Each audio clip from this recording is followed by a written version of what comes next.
Hard hitting vlog.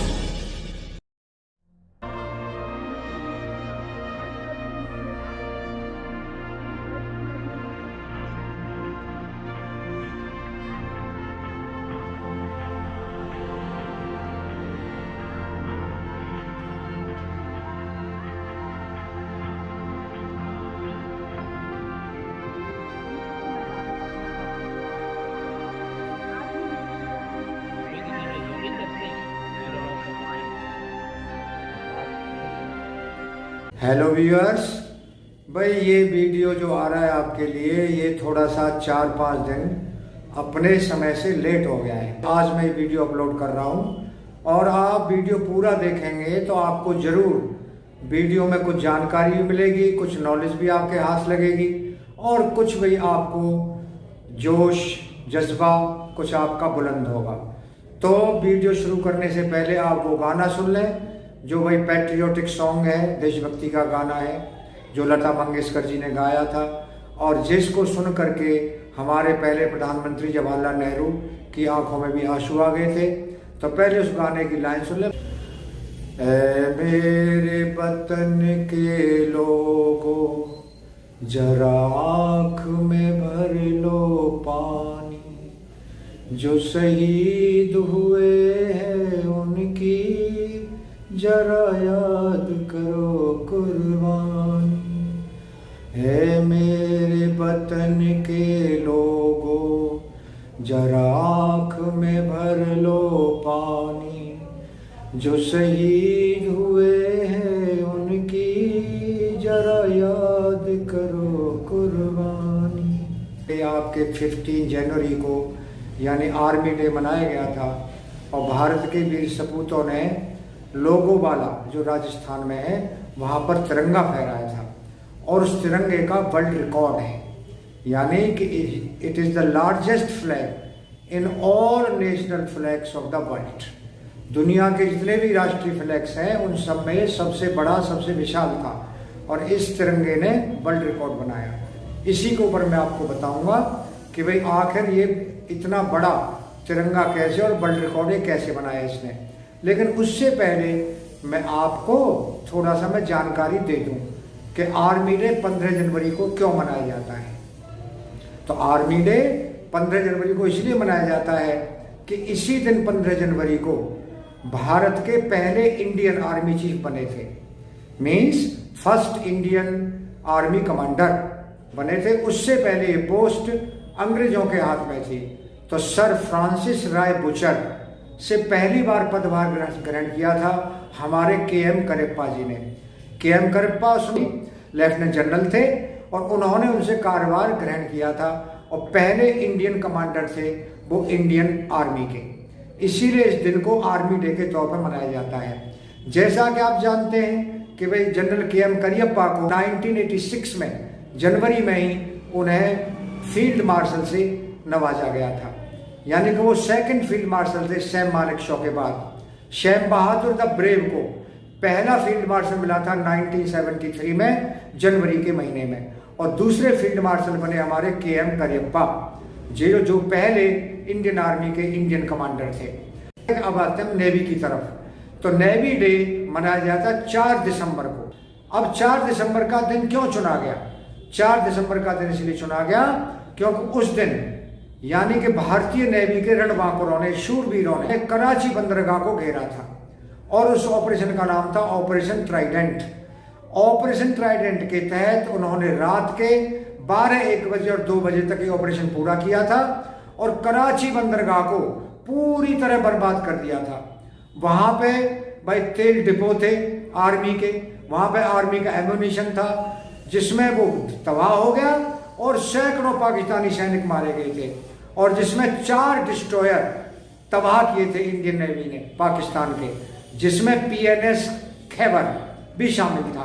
और पाकिस्तान की जो विदेशों से आ रही सप्लाई लाइन्स थी उनको पूरी तरह रोक दिया था। ना कोई जहाज वहां से जा सकता था कराची बंदरगाह से और ना कराची बंदरगाह पर कोई लंगर डाल सकता था। कोई भी, चाहे वो व्यापारिक जहाज हो, चाहे वो आर्मी का जहाज हो, चाहे नेवी का जहाज हो, यानी पूरी सप्लाई लाइन काट दी थी।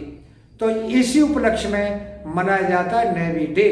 भाई अब हम आते हैं एयरफोर्स डे की तरफ। तो एयरफोर्स डे मनाया जाता है 8 अक्टूबर को, यानी air force day celebrated on 8 October every year. अब इसका भी एक रीजन है, क्योंकि आप जानते हैं हमारी एयरफोर्स की स्थापना 8 अक्टूबर 1932 को हुई थी। उसका फाउंडेशन डे है। इसी फाउंडेशन डे के दिन एयरफोर्स डे मनाया जाता है। मैं एयरफोर्स के बारे में एक बात बता दूं आपको कि इनके भी एक एयरफोर्स के चीफ अर्जन सिंह, उनको भी मार्शल ऑफ द एयरफोर्स मिल चुका है। जैसे आर्मी में उसे कहते हैं फील्ड मार्शल, उसी तरह एयरफोर्स में कहते हैं मार्शल ऑफ द एयरफोर्स, और उसी तरह नेवी में कहते हैं एडमिरल ऑफ द फ्लीट। 3 लोग हैं जिनको 5 स्टार रैंक का जनरल बनाया गया था। शह मानेकशॉ, दूसरा दिया गया था भैया आपके के.एम. करियप्पा जी को, और तीसरा 2002 में यानी अर्जन सिंह को मार्शल ऑफ द एयरफोर्स बनाया गया था।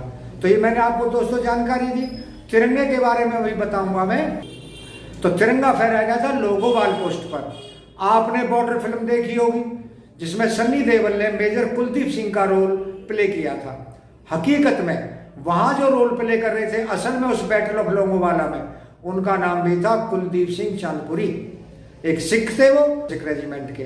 कंपनी थी 120 पर्सन की ओनली, और उधर से 40-50 टैंक थे, 3000 उनके भाई सैनिक थे, और करीब इतना ही अम्युनिशन, और उनके करीब 200-300 मतलब गाड़ियां थी।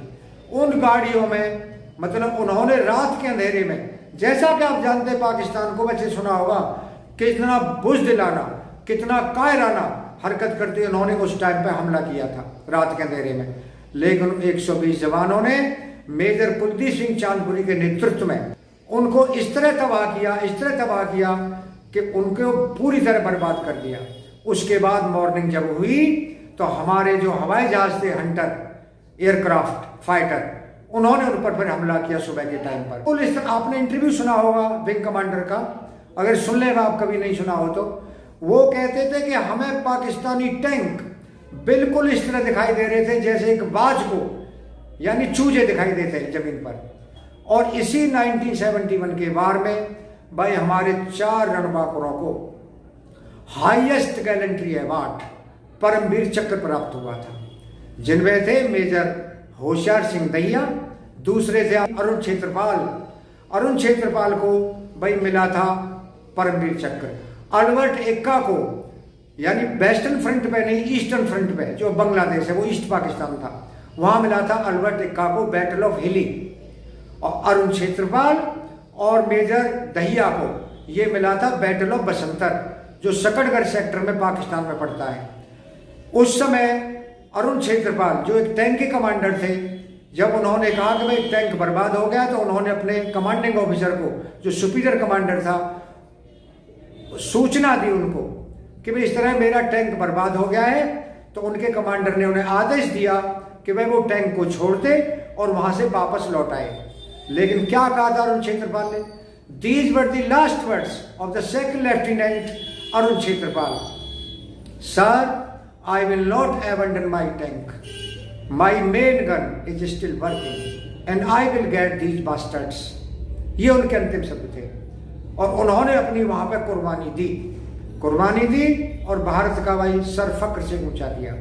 He embraced the martyrdom, supreme sacrifice, ये उन्होंने दिया। अल्बर्ट एक्का ने भी ऐसा ही किया। और एक चौथे थे हमारे भाई फ्लाइंग ऑफिसर निर्मलजीत सिंह कैरों, जो श्रीनगर में तैनात थे। और जब सुबह के टाइम पे पाकिस्तानी एयरफोर्स ने जब सुबह के वक्त हमला किया हमारे 11-12 एयरबेसेस पर, जिनमें आगरा भी शामिल था, बीकानेर, जैसलमेर, और भाई आपका क्या नाम है उधर श्रीनगर और अमृतसर, सारे एयरबेसेस पर उन्होंने हमला किया। तो उसी समय इंदिरा जी ने युद्ध घोषित कर दिया कि भाई पाकिस्तान के खिलाफ युद्ध लड़ा जाएगा। दोस्तों, उसमें हमारी विजय हुई। Pakistan was divided into 2 parts. East Pakistan became a full fledged country, an independent country that is called Bangladesh. अब आते हैं उस तिरंगे की तरफ जो लोंगोवाला पोस्ट पर फहराया गया था, जहां कुलदीप सिंह चांदपुरी, जिनको महावीर चक्र मिला था, उन्होंने अपनी शूरवीरता का परिचय दिया था। तो अब मैं आपको बता रहा हूं उस पोस्ट के बारे में। तो तिरंगा वहां पर फहराया गया 15 जनवरी को इस साल 2022 में। उस तिरंगे का वजन है 1400 किलोग्राम। उसे करीब करीब यानी कि 49 यानी आपके खादी पे काम करने वाले जो कलाकार हैं उन्होंने उसे तैयार किया। 30 फुट व्यास है उसका अशोक चक्र का। और भी उसमें ये भी खासियत है कि उसकी लंबाई 225 फीट और चौड़ाई 150 फीट है। और उस झंडे का जो क्षेत्रफल है वो है 33,750 स्क्वायर फीट। तो दोस्तों इस झंडे ने वर्ल्ड रिकॉर्ड बनाया है और ये झंडा दुनिया के सभी झंडों में सबसे बड़ा है। अगर आपको वीडियो पसंद आया हो तो भाई आप चैनल को सब्सक्राइब करें, वीडियो को लाइक करें और शेयर करें। अगर आप कुछ सुझाव देना चाहते हैं तो your suggestions are most welcome. Thank you very much.